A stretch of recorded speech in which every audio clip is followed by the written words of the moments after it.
Bonsoir à tous, bienvenue dans cette édition sur la chaîne du développement. La couche d'ozone protège la vie sur Terre. Des actions importantes sont menées à travers le monde pour la préserver. On en parle dans cette édition.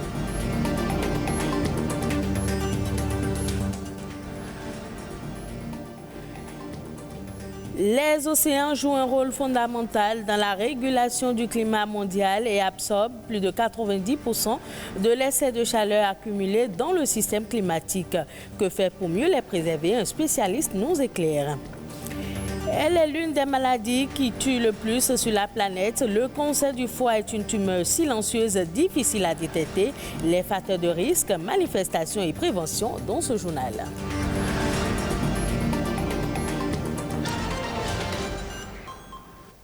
Bonsoir à tous. La couche d'ozone constitue une barrière protectrice qui retient les rayons ultraviolets émis par le soleil. Mais elle est de plus en plus menacée du fait de l'activité humaine, ce qui menace la vie sur Terre. Protéger la couche d'ozone est un défi industriel et politique bien plus grand que nous ne le pensions. Josué Daniel Sousa. Un regard au-dessus de nos têtes et l'on aperçoit le ciel. Et au-delà, la couche d'ozone. C'est la partie supérieure de la stratosphère qui permet de filtrer les rayonnements ultraviolets dangereux pour l'homme.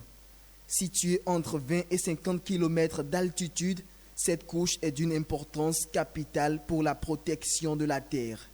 C'est une couche qui concentre un peu la chaleur et ça filtre les rayons du soleil.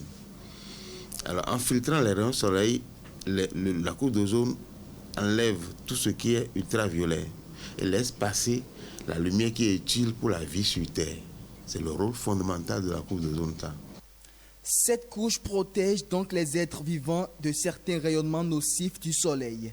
Mais malheureusement, elle subit des dégradations depuis plusieurs années, d'où des fissures suite à la production et à l'utilisation des gaz à effet de serre, ce qui entraîne des conséquences sur la biodiversité. C'est ça qui fait développer les maladies de peau, jusqu'au cancer de peau, les maladies d'yeux, les cataractes. Au niveau des animaux, il y a le problème de la production. Ça ralentit la production de certains animaux. Ça agit sur certains écosystèmes, même la disparition de certaines espèces. Seule solution face à ce fléau, la protection de la couche d'ozone. Et le Bénin mène depuis quelques années des actions fortes en faveur de la protection de cette stratosphère. Le Bénin a déjà, en suivant le calendrier imposé par la communauté internationale, a déjà éliminé les CFC, chlorofluorocarbone, qu'on appelle les R12. La considération que nous donnons à une femme en état de grossesse qui protège la vie à l'intérieur, c'est cette considération que nous devons donner à notre précieuse couche d'ozone. 35 ans après la Convention de Vienne sur la protection de la couche d'ozone, le défi actuel est la mise en œuvre de l'amendement de Kigali adopté le 15 octobre 2015. Il consiste à réduire l'utilisation des hydrofluorocarbures.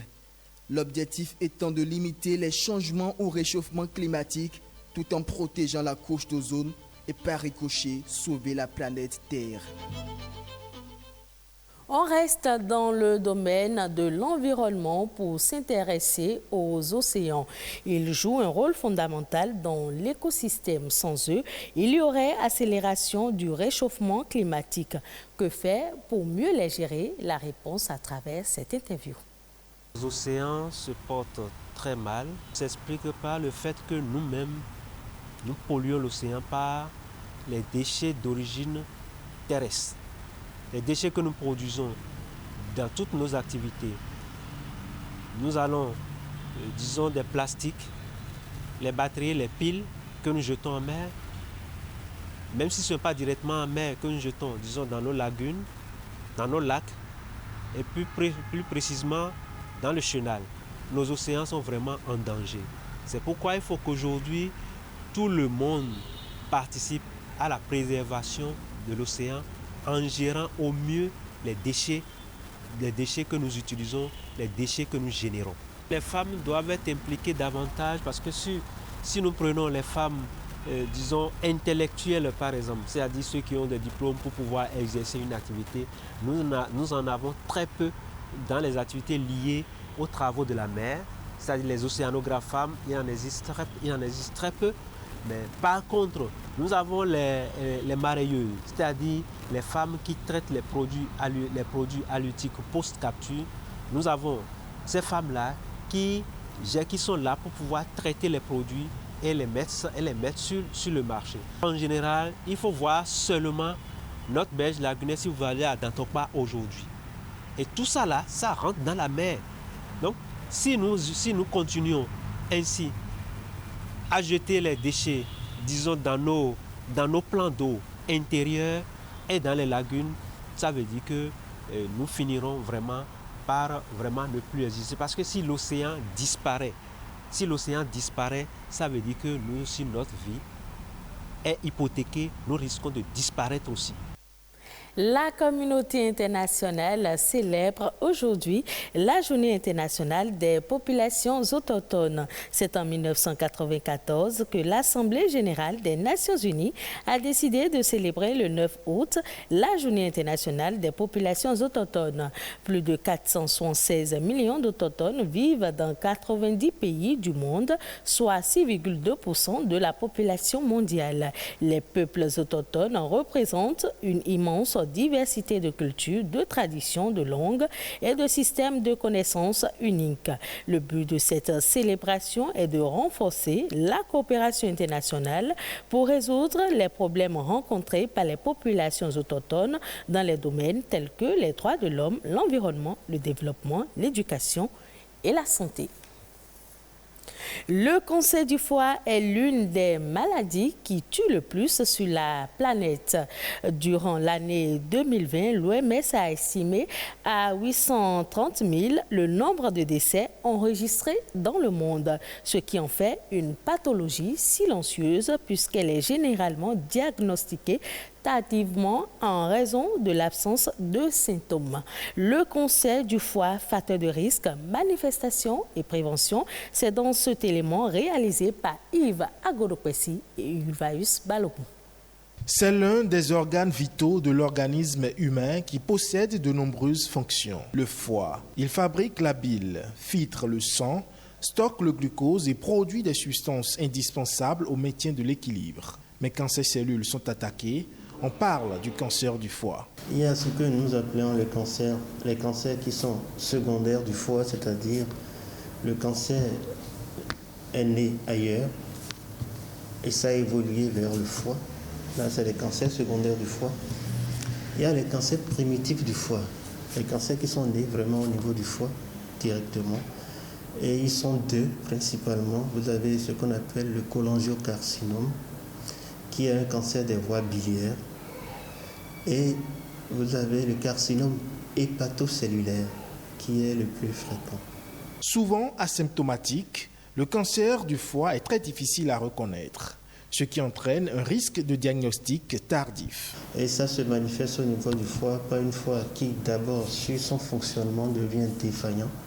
La personne peut maigrir, puis avoir un amaigrissement lié à la maladie ou parce que le foie ne produit plus assez bien les protéines. Et au niveau de la fonction de la bile, cela ne marche plus bien, le sujet devient ictérique. Il y a assez de fonctions du foie qui deviennent défaillantes, première chose. Sur le plan de la douleur, la personne peut avoir une douleur au niveau de ce qu'on appelle l'hypocondre droit, légèrement à droite, en dessous du thorax. Et en dehors de ça, le foie est souvent cliniquement gros et dur.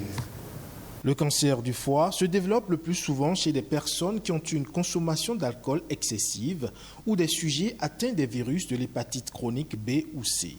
L'excès de graisse, l'âge ou le tabagisme ainsi que certaines maladies rares sont également des facteurs pouvant favoriser la survenue d'un cancer du foie. Heureusement, il existe différentes méthodes de traitement. Lorsque c'est vu très très tôt, il y a la chirurgie qui peut être faite, il y a ce qu'on appelle la chimio-embolisation, qui peut être faite. Mais lorsque c'est assez évolué, on fait ce qu'on appelle une chimiothérapie palliative avec des molécules qui existent, ou lorsque le malade, son état ne permet pas de le faire, on est obligé de faire simplement ce qu'on appelle des soins palliatifs. Mais le plus important dans le foie, dans les atteintes du foie, c'est surtout la prévention. Surveiller sa consommation d'alcool, éviter de fumer et consommer des fruits et légumes frais restent les meilleures préventions pour réduire les facteurs de risque. Tour d'horizon de quelques sujets ayant marqué l'actualité internationale ces dernières 48 heures dans le monde. Je vous invite à présent à suivre Eco Inter. C'est une signature de Ano Adaja.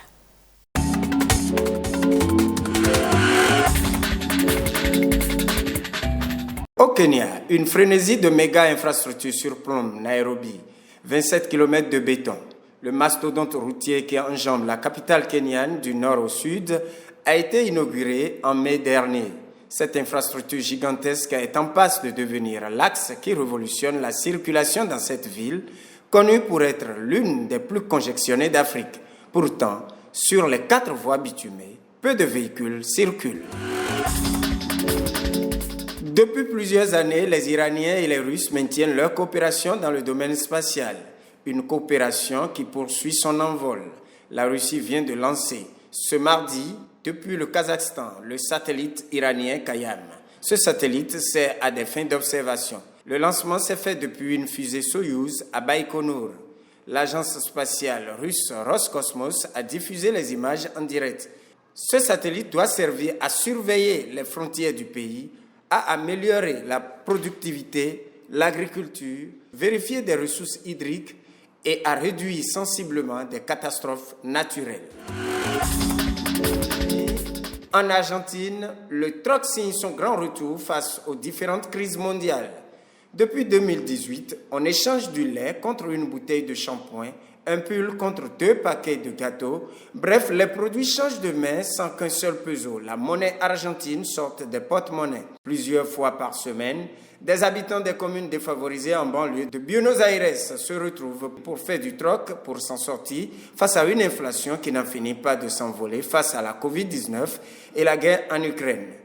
Les clubs de troc se sont multipliés dans ce pays où 4 personnes sur 10 vivent sous le seuil de pauvreté et où le coût de la vie a augmenté de 64% en un an.